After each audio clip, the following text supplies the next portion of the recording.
Welcome to Godzilla-THON Part 9, Destroy All Monsters. The film originally intended to be the final entry in the original series of films, but we all know it wasn't. A film both famous and infamous for, at the time, putting more monsters than in any other film ever in not doing so much with them. A lot of the monsters are just relegated to one-shot cameos. You get an awesome fight scene at the end, which is totally worth the price of admission, but most of the movie focuses on the humans trying to deal with the aliens controlling the monsters.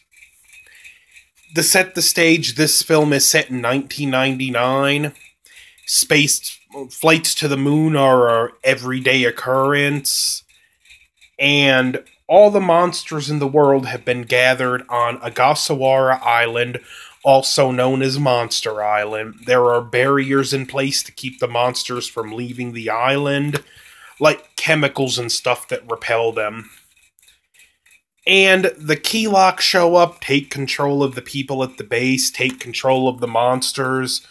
Gorosaurus, not Baragon, shows up in Paris.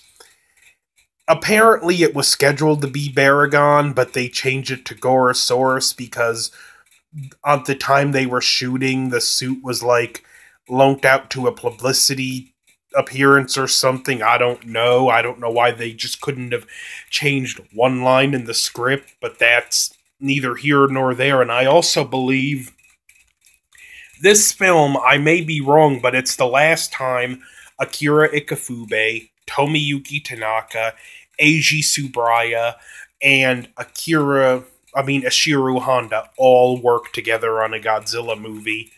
This was in '68. Sadly, Eiji Tsuburaya would pass away in 1970 due to a heart condition, so this is a very important milestone, and even though I have problems with it, that still kind of puts this film on a pedestal to me. Now, there is another great point where the Keylocks send a bunch of the monsters to attack Tokyo at once. It's a fun action scene. Akira Ifukube delivers a soundtrack as epic as ever. This film I would put in maybe his top 4 best soundtracks. Maybe, I'm not sure. And they come to find out that, and it was before this, there's these devices, they're like radio transmitters. They're implanted behind the ears of the people who they're controlling, and they're like implanted in the monsters, and that's what they're using to control them. The humans figure out how to manipulate the technology so they can control the monsters, but the rocket ship and its crew have to go to the moon base, and they destroy the transmitter, allowing them to control the monsters. What follows is an awesome fight scene where, despite what the cover depicts, only Godzilla, Gorosaurus, and Anguirus team up against King Ghidorah. The rest of the monsters just sorta stand there. I kind of liken it to working for the city or some kind of construction job. 3 guys working, the rest standing around. But the monsters that do get to fight, they get to do special attacks. Gorosaurus does his kangaroo kick on Ghidorah, and at this point, it's all over but the crying. They just start mauling him. Anguirus grabs onto his neck, getting revenge for Ghidorah dropping him. Gorosaurus bites on Ghidorah's tail. Godzilla's stomping on one of the heads.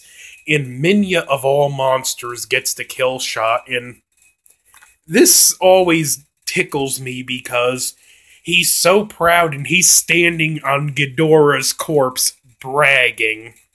Now, Keylock, what were you thinking? This film is set in 1999, so it's set after Godzilla vs. Gigan. So I'm going to throw this at you guys.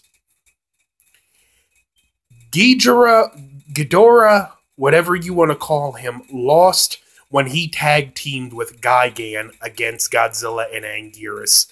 Ghidorah lost against Godzilla and Rodan.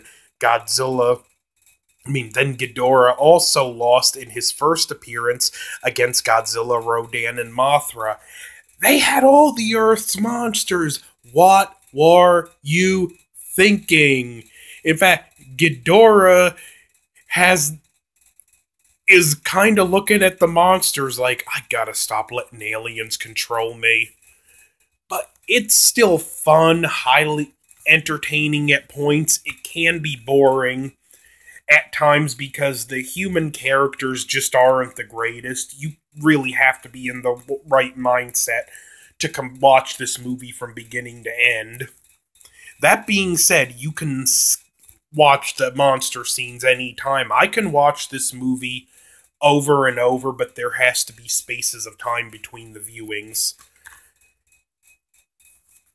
If you like, I'm interested to hear what your thoughts are on this movie in the comments. I would ultimately consider it more middle of the run. It wouldn't be near my top 10, but it is so far from even being close to the worst of the worst. Except in chronological order, because that's the next movie I'm going to be reviewing, Godzilla's Revenge. Not looking forward to that. But I know this has been kind of a scattered review again. I just don't have much to say about this movie. I like it, but other than the monster battles, there's not a whole lot there. There's also a scene after Ghidorah is killed where the Keelak, and I better talk about them too while I'm at it. The Keelak are this race of living metal aliens. Yeah, Toho was kind of out there at this point in time. And they need to be at high temperatures all the time. In fact, you see when they're exposed to normal temperatures, they turn into these metal rocks. Yeah, maybe Earth wasn't the best place for them to invade. They send King Ghidorah against all the monsters. The Keelak really need to reevaluate their decision-making processes.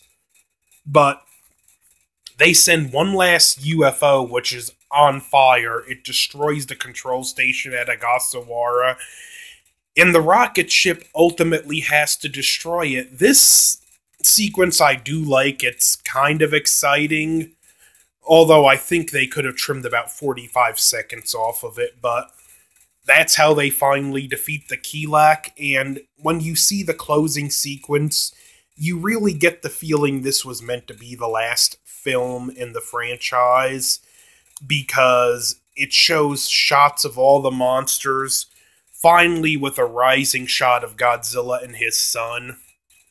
So this film, I would definitely recommend it. Again, if you're a Godzilla fan, if you haven't seen all the films yet, it's a rite of passage. If you're a casual fan, I would still say there's a place for this one in your collection. So, until next time, over and out. Don't forget to like, share, comment, subscribe, and tune in for Godzilla's Revenge. At least it's short. Over and out. Bye.